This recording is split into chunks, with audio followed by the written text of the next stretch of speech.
As we start filling in our schedule of jobs that are sold, the production job information we want to have is we want to have the name, the salesperson, the address, and the phone number if it's there.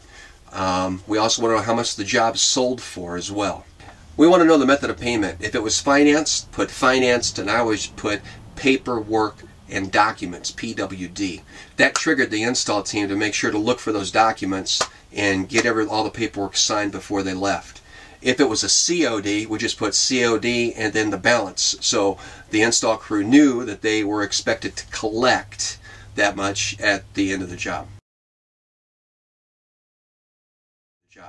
Okay. First of all, when the install team comes, they should check everything off before it goes on the truck to ensure that they have everything that they need. Once they arrive on the job by 9, the lead installation technician should be contacting you by 9 o'clock to let you know if they have everything they need to complete the job. If they do, put a check mark over the 9. If they don't and they need something else, put a circle, because we have an open issue that needs to be resolved. And then when you solve it and have the materials on their way, put a check mark. That way if it's 10 o'clock, the production crew is wondering what's going on, you can look up there and say, yep, we had an issue, but it looks like they're on their way. All right? By 11 o'clock, we want to do another check-in. Have the materials been delivered? Yes or no? Check. If they haven't, open, find out where it's at. If the problem's resolved, put a check mark. At that point, you'll want to double check to make sure that they're going to get the job finished and they have everything they need. So you can support those guys in the field and get them the resources they need.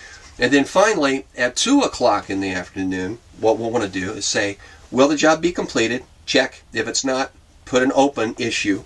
Either they need additional support to get it done. That way, whether it's a maintenance technician, service technician, whoever frees up early, we can get them out there to help get the job tightened up, because that's going to drive tomorrow's schedule. We're filling that schedule up to make sure we hit our revenue targets every day instead of just filling the schedule, remember.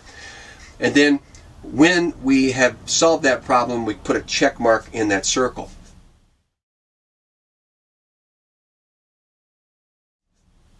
The next morning when that folder comes in, you check, yep, we have payment, so you put a check mark. Uh-oh, we couldn't collect for whatever issue. We know there's an open issue and get our money. So we want to make that open issue closed. So it's there, it's visible, everybody sees it. The people that are accountable to get it resolved know that they need to get it resolved within a certain timeline. Everybody's aware. No surprises. And when it's collected, check mark.